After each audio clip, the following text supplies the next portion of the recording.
So, my kerokoro is a bit, what should I say, incomplete, and will be for some time. Also, I realized during a recent live stream that my turntable had disappeared. Question is, where have I put the turntable? And so I saw the perfect opportunity to make myself a new one that will be available for free for whomever has a 3D printer, laser cut and decide to make one. Starting off in Blender with a base, a center spacer plate and a 3D printable BB bearing, and by symmetry QED. A little physics joke for you there. But yeah, I also included some reference circles on the top plate.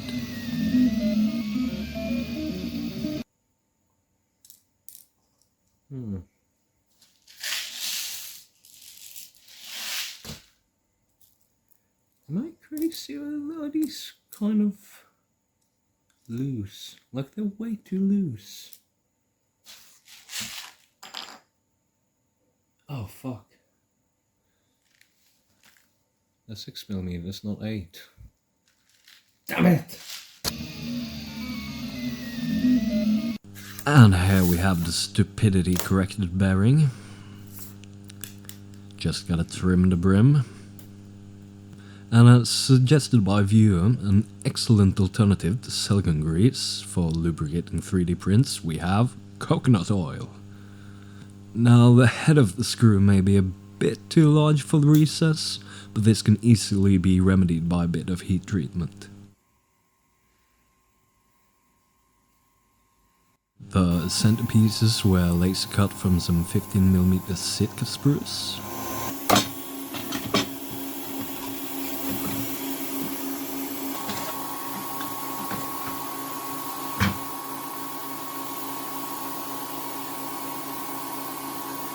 Same for the top and bottom plate, but the top also gets the scaling engraved before cutting. The surface is a bit rough, but the boards are straight out of the sawmill and will smooth it out later.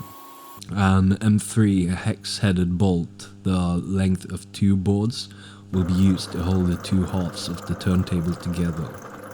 To fit the bolt head and nut, a small recess was drilled on one side of each center plate.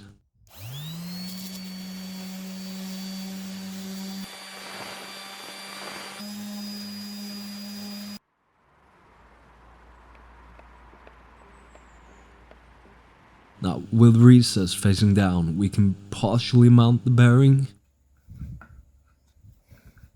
The screws were then driven just so far as to protrude it on the other side. Then, with our top plate facing down, we can use a screwdriver to push the core of the laser cut holes. We can now use these holes to index our center plate. But before we can mount it, we need to put in the nut, using the bolt to temporarily hold it in place.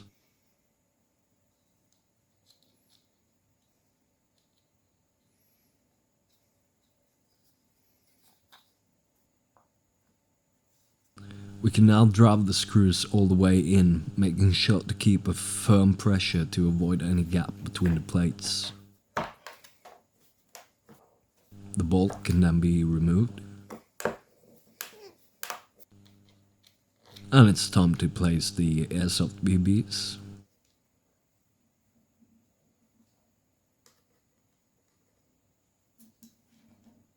And carefully place on the top.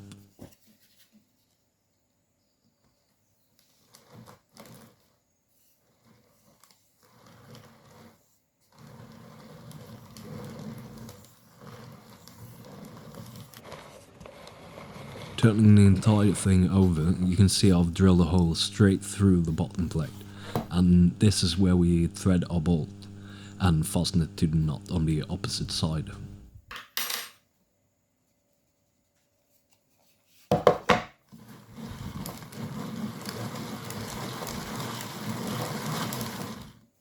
To give it a bit of protection, about 3 coats of boiled linseed oil was applied.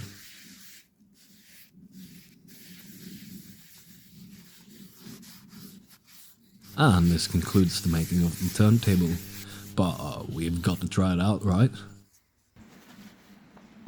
Now, the technique I use here is heavily inspired by the makers of Yishun teapots, and is a personal favorite in a way it combines precision with a certain elegant asymmetry.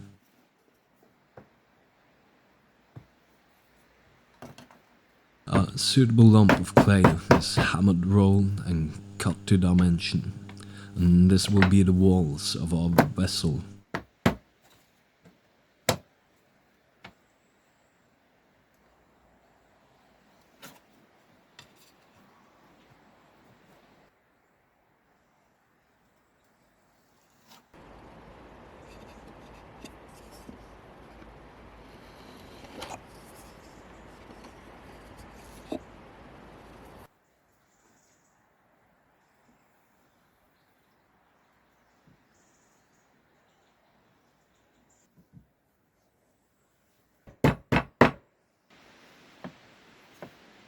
A smaller lump was hammered flat and rolled to thickness before measuring the internal radius. This is then transferred with a compass and the disc is cut out.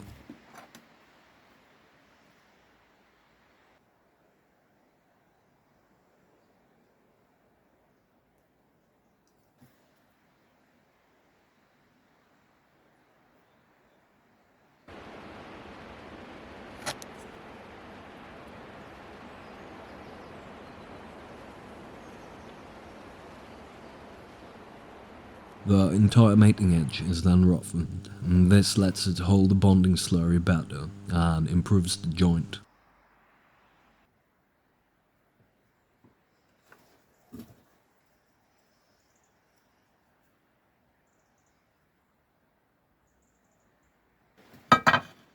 Now the bonding slurry itself is just watered down clay that is worked until it has a smooth, almost creamy consistency.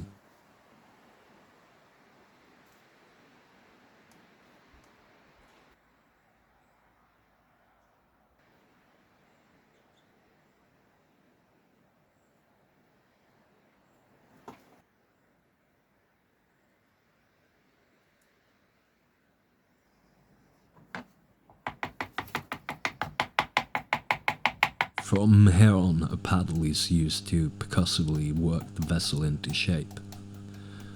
The rest of the process is just more of the same and wants little explanation, so consider the rest of the video some kind of ASMR.